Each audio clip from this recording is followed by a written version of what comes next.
Hello and welcome back to the Sustainability Hub podcast. My name's Tom Willings.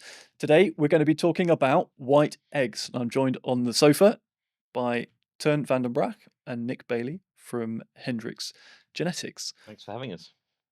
Thank you. Pleasure to have you here. Pleasure to have you here.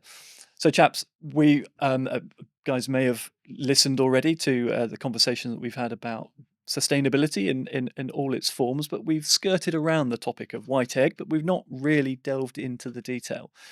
Um, let's try and cover in the next half an hour Yeah. the myths, the facts, the different perspectives that make this topic so exciting, but so also divisive. And yeah, let's see if we can share what we know. So start with white versus brown. The consumer. I walk into a supermarket. White eggs seem to be everywhere. Sometimes they're in the low value packs. Sometimes they're in a brand. Not really sure why they're different. Is there any difference? Well, hey, look, an egg's an egg. A white egg is nutritionally identical to a brown egg. There's no difference in the nutritional benefits of white or brown. So let's start with dispelling that myth for let's get that one out there straight away. But I think um, it is a consumer preference that's evolved. I think in Western Europe, certainly when there was intensification of egg production, consumers associated brown eggs more with sort of free range type systems, which is a complete myth because lots of brown eggs over the years have been produced in cages, and nowadays white egg layers are predominantly in especially in the UK in free range type systems. So I think it's a huge myth really around white and versus brown. I think it's just an egg, and I think the benefits for the society and the benefits for the consumer and the benefits for the farmer of white egg layers are huge, and not to be underestimated. Yeah, and we said in part one, didn't we? We've got this global challenge of feeding, Yes. 9 billion people, whatever, but a 22% growth requirement in the course of the next decade. It feels to me, as someone who's had some exposure to the potential of white laying hens over brown laying hens, that much of that increase could be delivered by simply changing the bird.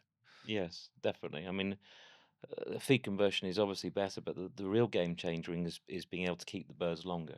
Persistence in lay and the length of the Absolutely. cycle. So when you look at a farming cycle with, a number of weeks empty or days, 2 weeks empty for clean out, if that's on a 2-year basis instead of an 18-month basis, suddenly you're that much more efficient. Your downtime has been, reduced by a third.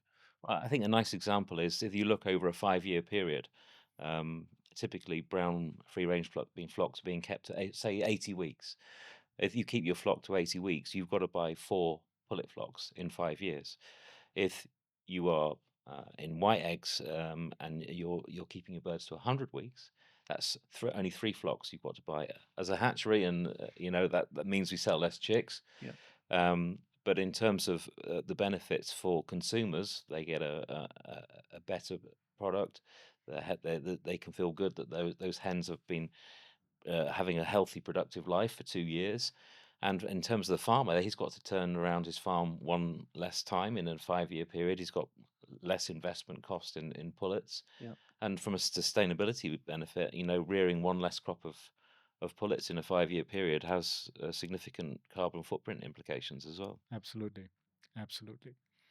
No, and you just mentioned, it's just an egg. No, it's a superfood. So that is something, whether an egg is white or brown. I just wanted to mention that as well. Yes, good It's a point. true superfood. And that's where the more than 20% demand in growth also comes from. I'm pretty sure Rubberbank said that most of the growth in protein is going to come from poultry and eggs. Absolutely, absolutely. Mhm. Poultry and eggs, they are definitely the ones above 20%. All animal protein will grow because, the world population will grow. There's a few billion extra people on this planet in the coming 50, 60 years. So there's a lot of extra mouth to feed as well. But it's that's the benefit of an egg, and that's why also the United Nations a few years ago, they named the egg together with pulses as a superfood It's a because nutrition bomb, isn't it's a it? nutrition bomb. The Yeah. basis of Wow. life is inside the egg, and Didn't that's see that coming. no, no, no, but it's absolutely true. So, and what is for me always surprising, looking from the sideline, always when I go into the supermarket, I will observe people buying, making the choice in front of the egg shelf, and it's like, what would be going on in their minds? And of course, there's different labels and logos and things like that. And but in the end, when you look at the shell, I don't know a single person who's eating the shell. It's a packaging. Don't forget, we can also see it as the eggshell is a packaging of the content. You don't eat the eggshell itself. So, but indeed, as You Nick crack it said, and you throw you it crack it away. and you throw it away. Yeah. The association with more natural, more organic, more et cetera, it's that is an association, and that's a very strong myth. And Has but anyone actually it's seen very any cultural. studies on that is consumer perspective? Because I hear it all the time as sort of the colloquial assumption Yes. that people don't want white because it's seen as industrial, it's seen as either washed or artificially cleaned, I it's think seen as that's just an unnatural. assumption, It's Tom. Has anyone got any studies that say why people want brown or not I think it's or just a don't want white? change. I think inevitably when you change something, you get people going, "Oh, that's different. Oh, I'm not sure about that." Yeah. But in general, what we've seen in the Netherlands when they switched from white eggs on the retail, yeah. brown eggs on the retail shelves to white, there was a period of probably, oh, there's more white eggs. Well, where's the brown ones gone?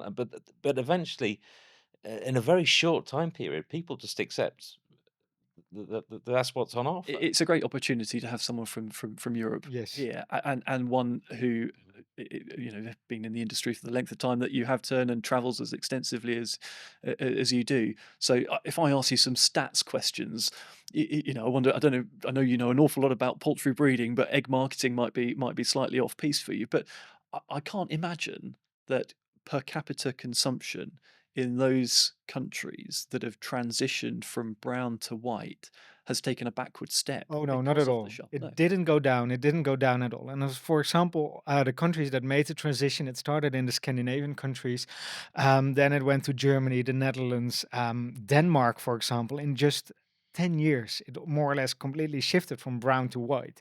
It's but Germany the same, or well, they introduced a tinted egg for their organic markets to have some sort of differentiation in the egg shelf, so people could associate a tinted egg. Oh, this is my organic egg, you know. But in the Did they do that? That's that's what that's happened why in they use different Germany and colours. Austria. Yeah, yeah, yeah. Yeah. In some markets they do that, and especially also still in the Netherlands because of specific labeling and coding and quality systems. For example, when a producer has an free range flock and an aviary flock, a barn flock on the same premises, Yeah. which happens, then they need to work with two different colors because, well, there's always a Yeah, of saying: course. never trust a bird keeper. All We of a don't have that sudden, in this country, We Teun. don't. okay, oh, No. lovely, lovely. It's all free range. I mean, the Exactly. Yeah. No, so that's different. But therefore, in some countries, you therefore see some legislation that they are not allowed to have the same color for the different housing systems Yeah. on one farm because they could potentially mix up and Yeah. put the barn eggs into the free range But egg. back to my original question, has the transition of white affected the consumption? No, it certainly hasn't affected it No. negatively. Consumption has continued to grow. I would hazard a guess that our consumption in the UK has not kept pace with the consumption and growth in Europe. And there'll be people, the industry bigwigs sort of shouting, well, there haven't been enough eggs to supply, and therefore our Mm, consumption is not growing, or whether it's there is a avian bit of flu. that, yeah, for yeah. sure, yeah. But I'm sure there is, but yeah. I would also say that from every statistic I've seen, I remember when I first joined in 2010, I think the per capita consumption would have been in the high 180s, 188, 187, something like that. And the last I've seen, maybe it touches 200, and maybe a proportion of that hiatus, interruption in growth is owing to avian flu, but I or the supply pinch of 2022, but I don't fully buy that. And yet I see the European figures and the growth of markets who have put, in the same time, they've put 10% plus compound annual growth on the same period, and we're languishing at 5, less than 5. I don't buy that shell egg colour is either an inhibitor. I don't think it's either a promoter to consumption. For me, the consumption growth comes from, you know, cultural habits, the way we choose to cook at home, and what we choose to We should be eat. promoting eggs as not just a breakfast meal. We We should, should have been No. promoting yeah, eggs on that way for 50 years, and there's definitely Yeah, people yeah. who are passionately doing just that, and they do they're I think wonderfully durable and do a very persistent job, but it's not working, is my point. And I want to see. I'm an incredible advocate for white eggs. Yeah, I think that. But Tom, I mean, you're a sports guy. You're a Well, healthy what? living What was guy, that? a sports guy. Yeah, yeah, You're sports guy. always training and Yeah. and stuff. And I think that the in some countries they've got better across the message that eggs are a super healthy food and that they really can drive a much healthier lifestyle. I'd And flip it. I'd say though.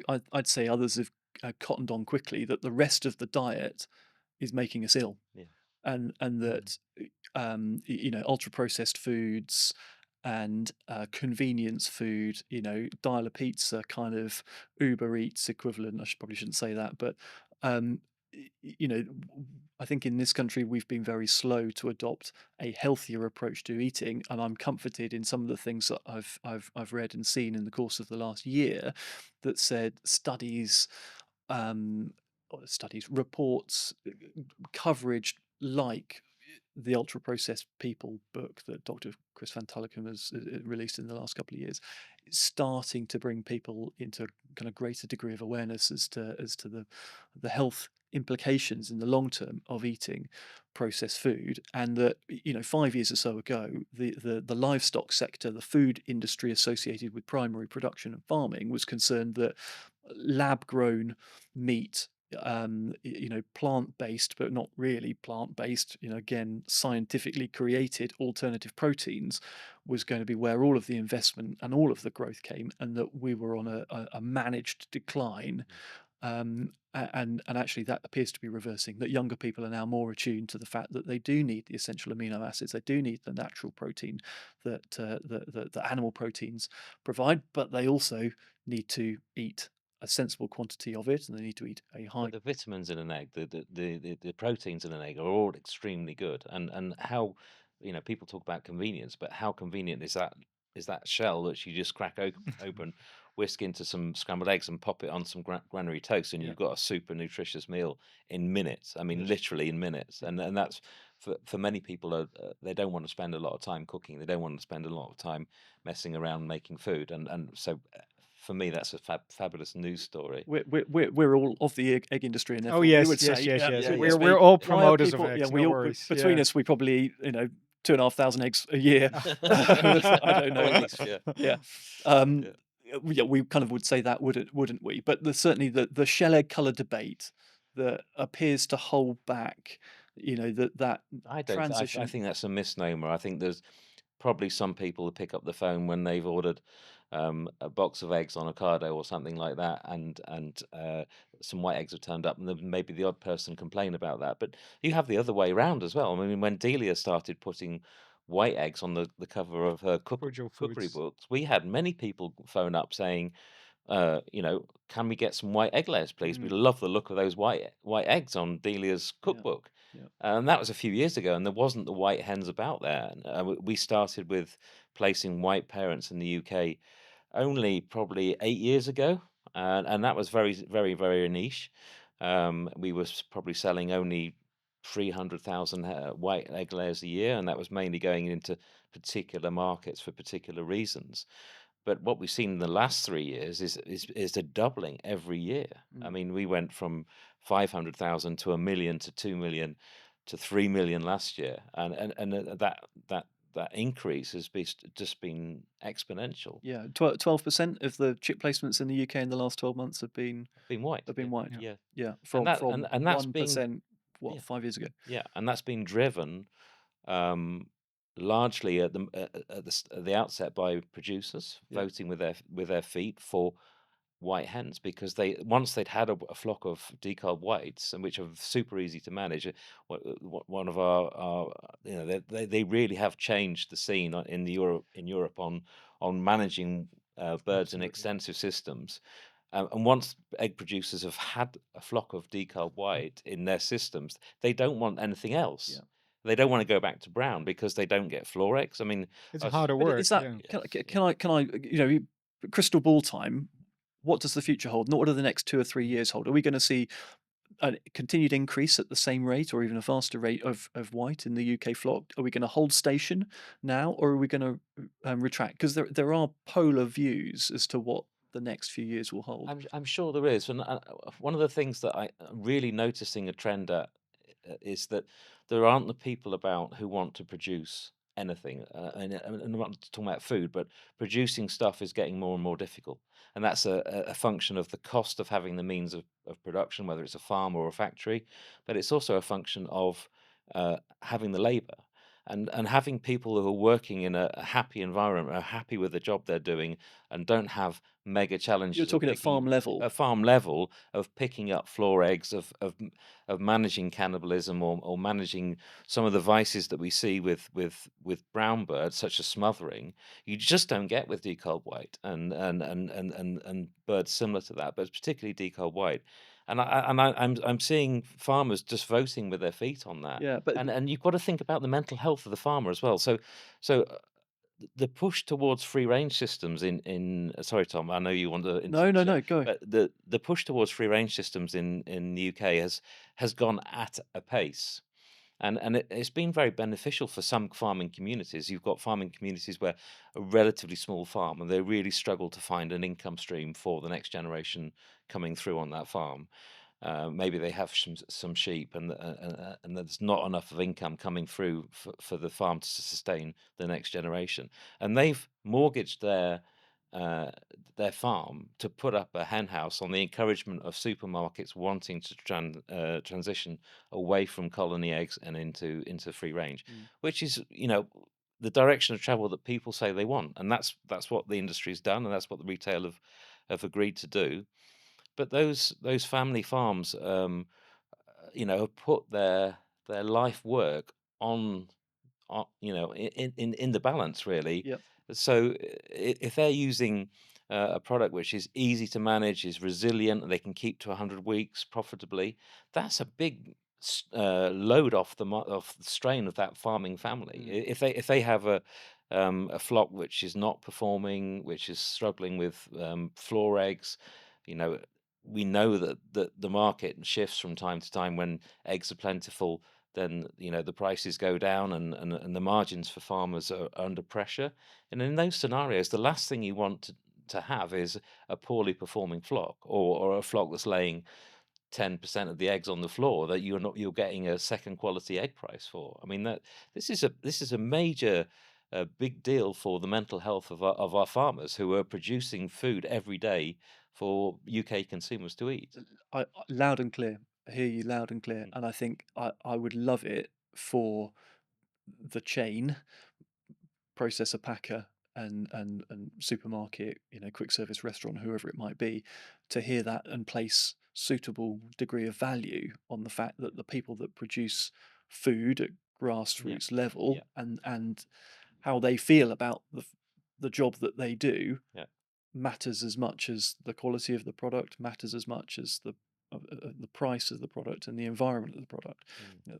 or the environmental impact of the product that they produce, because that's a hugely positive supporting argument to let farmers choose what they want to produce. But that's the nub of the issue, is that the farmers generally produce what the market asks, Mhm. stroke tells them to produce. And I wonder whether or not that's true abroad, whether or not we are so intrinsically aligned to the point of being, totally dominated by the handful of supermarket chains in this country, that if they say, I don't wish to take a risk, it's not that I've got data that tells me that this is what my customer wants. I just simply do not want to risk that it might not be what my customer wants, and therefore I want to maintain the status quo. Don't think Whereas, that the retailers in the Netherlands are any more or less powerful than retailers we have in the UK.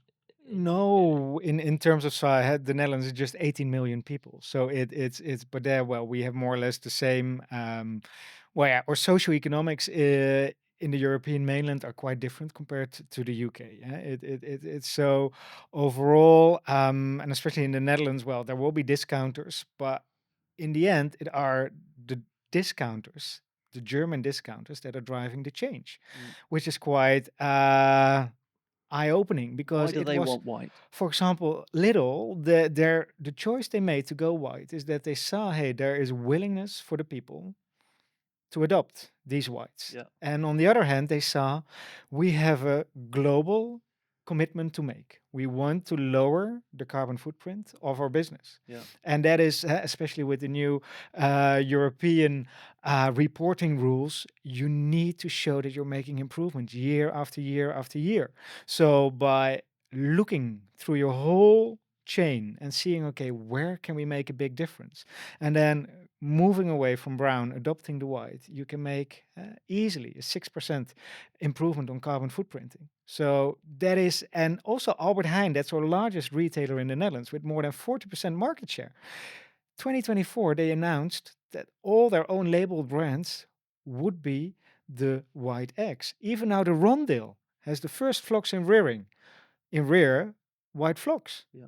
So because they see from, we only have one planet, from a sustainability point of view, the white bird was ticking all the boxes: welfare, carbon footprint, land use, feed consumption, the ability to deal with the lower quality diets, the joy for the farmer in his day-to-day lives. Less interventions, beak trimming, non-beak trimming. Exactly, exactly. So it's the Well, we know whole Less combination. animals for more eggs. This is why Exactly. we were talking about earlier, weren't we, in chickens and the slower growing movement, and that being to do with sustainability, but sustainability being, welfare or perceived welfare, Mm, and the compromises of efficiency to do with. absolutely. I'm loath to just talk about carbon footprint, but let's talk feed conversion efficiency. There is a diminishing volume Yes. area of land available for crop cultivation. Feeding crops to animals is less efficient than feeding crops directly to humans. If we are to feed ourselves on a big picture basis, we need to major on efficiency. And there is a direct contradiction in a lot of cases when you take sustainability from the perspective of welfare against the use of natural resources. But in the case of white hens, you get all of the welfare upticks to do with longer laying cycle, improved outcome measures, however you want to report about that. As I say, the ability to deal with reduced interventions, a more robust bird over a longer laying cycle that is more productive using less resources. I can't understand what the barrier is to using more of them and quickly. Well, we should also, as a sector, do a better job in telling the story, and especially get the supermarkets aligned with that. And look at an egg carton. How much information is there on the egg carton? Well, you open it when you buy eggs. You open it every time. When you take an egg out of the box, you can see it and you can write there the story. And we can do a much better job there. But also with all the influencers we have, with our chefs, it's a mutual responsibility of the sector, together with the supermarkets, to educate I the consumer. I take a different view, a mildly different view. That information is there for anyone who wants to go and find it. The majority of people don't, and that I don't think that that's going to change. People are not going to fall in love with learning the backstory about how all of the food that they eat has been produced. There needs to be just some simple decisions made about this is common sense. Yeah. Let's get on and embrace the change. And whoever came up with the idea that white birds were easier to manage and that the farmers were happier with white birds than brown, whether it was a retailer, a processor, or the farmer themselves, it doesn't matter. The strength of the upside of the change is such that it seems to me to be almost irresponsible not to embrace it and not to look to take it forward. I mean, I challenge a little bit as well on the efficiency. I mean, many years ago, I did go vegetarian for a brief period because of the story about land use and it being more efficient use of land to have a vegetarian diet. But there are many. It's much more nuanced than that. If you look at the feed conversions of modern meat chickens, it's about 1.3. Mhm. With eggs, it can be under 2, and that's a really efficient conversion rate. And then you've got a very concentrated nutrient source that, yeah, perhaps as an argument as a society we need to eat less meat, less animal protein, but proteins, animal proteins like eggs, for instance, are incredibly important in especially developing young people, and they need to have that nutrient bomb. They need to have that good source of protein. So I think it's a bit more complex than that, than simply saying let's go onto a vegetarian diet. And I fully support people who want to make that lifestyle choice to be a vegetarian or a vegan or what have you. But there is a room, and we are naturally omnivores. There is room there for people who want to and choose to feed themselves with animal protein. And then the good news stories with eggs and with meat chickens is a very low carbon footprint for a relatively high density food that you're getting out of those birds. Yeah, and an animal that's capable of eating a variety of different feed raw Absolutely. Yeah. materials flexibly, different, diets that are tailored to birds using raw materials that are regional. Mm. We don't need to be based on this sort of And then there's the whole corn argument soy diet. about whether those those plant sources of protein comes from. I mean, you were talking about almonds imported from monoculture in California, or avocados, or soya proteins that have been processed into But also, if you see what today's chickens can digest, so dry distillers grains, soya scrape, sunflower hulls, all the stuff we can't digest as human Yeah, beings, yes. they are able to produce good quality eggs out of it. So they do fit also in the whole circular absolutely. economy. You need some animals at some stage, and that's where they pop up. And Yeah, pigs and poultry have oh, absolutely. historically been that's been the purpose. That's why they've been on farms. The scraps have gone to the pigs and the poultry, and they've been converting that into useful food, Yep.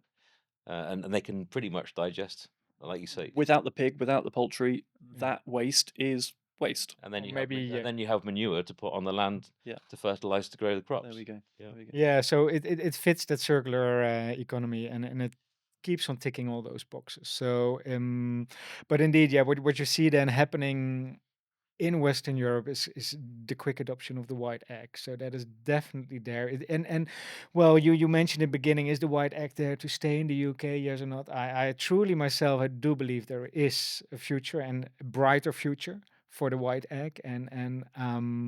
But it's a matter of indeed embracing it, and the role of the supermarkets, or for the larger food service companies, or like McDonald's. Who does see an egg at McDonald's? Nobody sees the egg. Yeah. So, but they can completely put their whole chain into white egg only, for example, and that's a lot of eggs on a yearly scale. Mm. So, and more food service companies can also make that Do it. decision and that choice to adopt it. But the other point is as the retailers move away from colony egg, there needs to be an entry level A value egg egg. offering there No. for consumers, and there hasn't been the uptake of barn, which is one of the things that retailers were initially talking about. Yeah. So some of that entry level product is going to be free range, and the cheapest way to produce free range eggs will be with white egg layers. Cheapest way to produce any egg is white eggs. I think Yeah. ultimately it's Yeah. lowest cost of And production. yes, you can have premium white offerings where the birds will have an enriched diet or this kind of thing. It's not purely an entry point product, but it gives an option there on the entry point for retailers to offer a good value offering of egg, and then we can build the tiers of the egg offering Yeah. from that low cost entry You point. you would you would be one that would favour market segmentation with value, um, you know, being where white eggs sat. Sat, Is that yeah, right? yeah. I mean, with some premium offering, but then you can have above that, you can have a standard brown egg offering from or a branded brown egg offering from a free range. Yeah, Many brands are available, and then you've got your premium yeah, offering, your specialty egg or your organic egg, yeah, but you need something to sit uh, to offer a good value egg to yeah. consumers. Yeah, I would cut the cake slightly differently if it were me. If I could, I absolutely see value in the differentiation using shell color.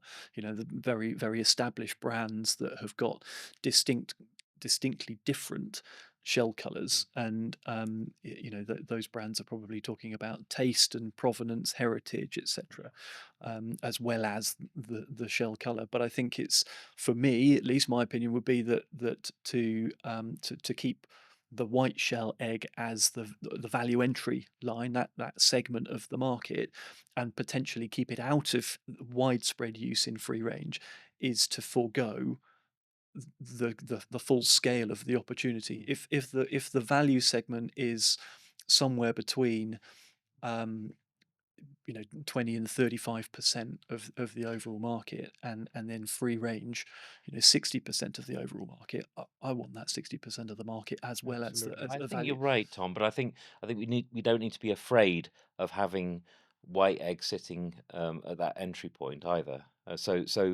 We're not going to get enough barn white egg to supply the Yeah, volume end of the value entry point on eggs. So inevitably, some of that is going to be white free range, but I don't see that as a negative. yeah, I don't, and I don't think it precludes white egg sitting in other offers, yeah. whether it's a branded free range egg offering. Completely. Yeah. I would challenge anyone who said, "Oh, you couldn't differentiate white egg from white egg." No. We can do it. Oh, you can do it. You Yeah, can. Yes. and there are people that have done it with brown egg perfectly successfully, whether it's Yes. on taste, whether And the it's on code is welfare, there whether it's on. anyway, so Yeah, I don't yeah. think that's a barrier And at all. if you look back home to the Netherlands, well, the two supermarkets, so Lidl, they took the approach, premium egg to introduce the whites. Albert Heijn took the approach, the value egg, the Yeah, budget egg. yeah. What does the consumer think? They're completely confused. Well, but both had a different strategy. But Yeah, in the end, it resulted both in the full portfolio of their egg offerings being white. yeah, So both were successful in the way they approached it. So the approach itself really would not matter in my opinion, but it's to yeah you need to be a little bit persistent in your actions. You need to have a little bit of patience, yeah, but the consumer needs to get some time to get used to it. And well, of course, in this part of the world, in the UK, your egg prices in the supermarkets are generally lower compared to the rest of Europe. yeah. So for you, a six pack, you can they're relatively cheap, so to say it. We'd Um, love some of those American egg prices right now. oh, Have you seen that? absolutely, it's insane. Eight dollars $8. forty. Eight For a dollars forty for a dozen, dozen. yeah. Yeah. Producer price. Yeah, I heard even. I mean, you guys would be in all sorts of difficulty because the hatching eggs, Oh, the yes, breeder farms, they can earn more money if they were to sell their eggs to the table egg market. The absolutely. hatchery. Imagine there'd be no more chicks. No, It'd be the end of the industry. no. It'd be It's nuts. it's the market at the moment there is absolutely insane. But in the end, what is valid?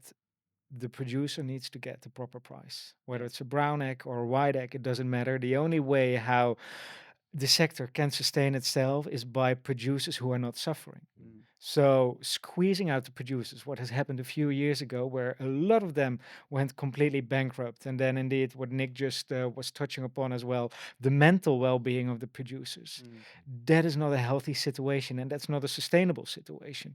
So that is also something that I definitely think that the supermarkets need to stop squeezing yeah. the producers for the low Supply prices. and demand is an unavoidable, It's an inevitable, Mhm. force at play, and it'll always have Yeah. a defining effect on, the profitability of a sector and of a market. I think, it is. And of course, there's fluctuations, and there's Yeah, always times when egg prices are under pressure. I think at the moment we're going through a period where eggs are short for all the reasons that have been previously discussed, probably on many times in the poultry press. But I think the good producers at the moment are investing in their business to make themselves stronger for the future. Absolutely. So the good producers are investing in reducing their energy demands by putting renewables up They're or building resilience. automation. They're building Building resilience resilience. into their business, Yeah, and and that's that's where. really encouraging to see. Yeah. But white birds are a big part of that. Mm. From my perspective, from what I've seen and the experiences I've lived as well in managing groups of farms where white birds have been introduced, they're the variability in the performance of white flocks that I've observed has been far less than Mm. the variability of very traditional, commonly used brown flocks. They just seem to have waltzed on through, perennial challenges that brown flocks may have succumbed to, and most farms producing white, regardless of shape or size or age of farm, appear to be able to get pretty equivalent results well into that last final third of life. I think you're dead right. I mean, we were with a major UK egg packer last night, and they were. I asked the question particularly: is there a large difference between your best producer's result and your worst producer's result? And we're talking almost an order of magnitude different. I mean, Yeah. 260 eggs versus 350 eggs. I mean, it's per bird. I mean, it's massive, and I'm pretty sure that if more of that flock base was on white, and particularly the farms that have historically had more difficult results and more difficult challenges in managing the birds on those farms, were to use white, I'm pretty sure that gap would narrow I think you'd dramatically. halve it at least. Yes. Yeah, At least, absolutely. Yeah. Let me ask you about the clubs. It wasn't very long ago that 100 weeks was mind blowing to a free range egg farmer. We're now routinely seeing 100 weeks being the target age, and several farms that I'm aware of have gone beyond. Yeah.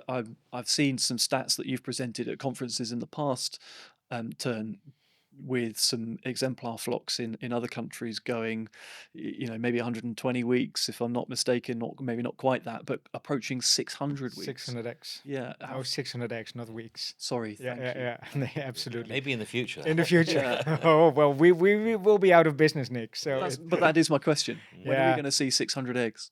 Oh, when? Well, it's getting there. It will be very shortly. So And where is it going to happen? I think, well, it could even be the UK. If I see at the latest results that some of your producers here, 544, Yeah. it is absolutely impressive. Well, the best flock I've seen so far in a single cycle was indeed the 594 eggs. So But it's that was an organic flock. organic flock. Was it But Dutch don't or German? forget, the organics, they have a lower density. So there's less competition between the birds. And of course, the value of the egg is higher. So the farmer is trying more to get really every egg out of the chicken. But it's not unusual now to get 500 eggs Oh, no. plus on UK farm Yeah. free range conditions. Absolutely. We have a decob white 500 egg club. Yeah. And that is just growing all the time. There's more and more people getting that poster on the wall in their hen house with, I've achieved 500 eggs to, We need to get some farmers on here, and then when we've got Yeah, the first 600, we're getting you guys back. Yeah, no, lovely. Yeah, and indeed, we made a promise 15 years ago. And we're very happy that we kept the promise that by 2020 there will be flocks producing 500 eggs in 100 weeks. And the good news is the first ones were already there in 2016 or 2017. So make me a promise But for a year. 500 first quality eggs. I think Well, that's already been done, surely. that is where we're aiming at, and at the moment, and we're seeing that. And that's one of the other myths about white egg production is that somehow the seconds levels are higher. Well, that's just not there in the data. It's just from the flocks that I've seen there is just not there in the data. It's not there. No, breaking strength of a white egg is better than from a brown. So it's. But even There's a lot of dirty, perception even and dirty. also the dirtiness, because in general the gut health of a white is better than for a brown as well. So there's less necrotic enteritis and so on and so on and so on. It's a more resilient bird, and therefore the future, I believe in a strong future for the whites. Just expand on that slightly, because I think what you're touching on is a deeper sort of degree of science, rather than perhaps I can hear the naysayers just saying this is all anecdote, this is all just hearsay and waffle. But when you start talking about actual disease resistance, what evidence is there to sort of back that up? So, well, one of the evidence is look at the mortality. The average mortality of a white flock depleted at 100 weeks is still lower compared to a brown flock depleted at 85 weeks. Absolutely. So, and all the data is out there. So that is some things that the bird is more resilient, and gut health is a big part of that, related to that. Better capable to cope with the diets of the future. So, well, whether it's part of luck, whether it's genetically, of course, don't forget the birds are different. So they are already genetically apart from each other more than 500 years. Compare that to a broiler and a brown chicken, they are only apart from each other less than 200 years. So they are different birds, and they respond also different to the breeding program. And of course, yes, as Nick already touched upon, with the browns, there is less variation because they have a common ancestor. Dating less than 100 years ago. So there's greater variation in white. Yes. So does that mean there's greater potential still to be exploited in white? At least that's what we observe with breeding, that they respond better. Because I was going to ask you whether or not our 500 and north figure is about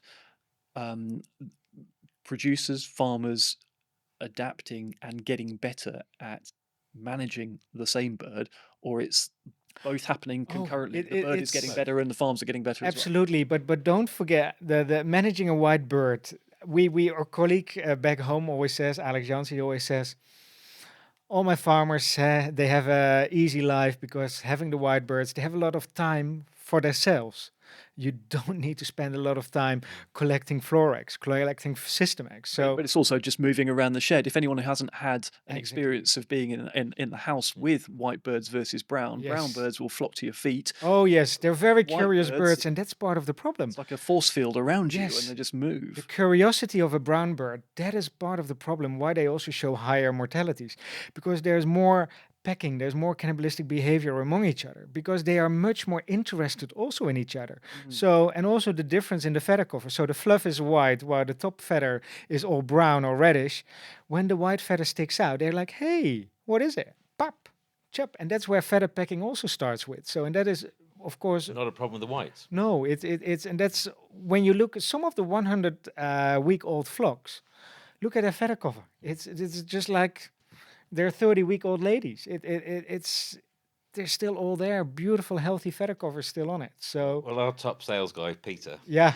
Peter wants white birds to succeed because he loves to go to a farm and talk to the farmer about the football or his latest holiday or that kind of thing, and not sit down and discuss and there's not smothering or pecking or that kind of thing, And with a white bird, he goes along and, how the birds say, oh yeah, they're still at 98%. Yeah, the mortality's still very, very low. No cup seconds. Of tea. Cup of tea. Yeah, exactly. Do you see the Chelsea game at the weekend? That's what he wants to do. If we're debunking myths here, if we're talking about things that are often contested, one of the behaviours that might get pointed to is that they're flighty, that they are they make better use of the system. So that is part of their benefit. There's always more social distance often between the birds, but they make much better use of especially the aviary systems.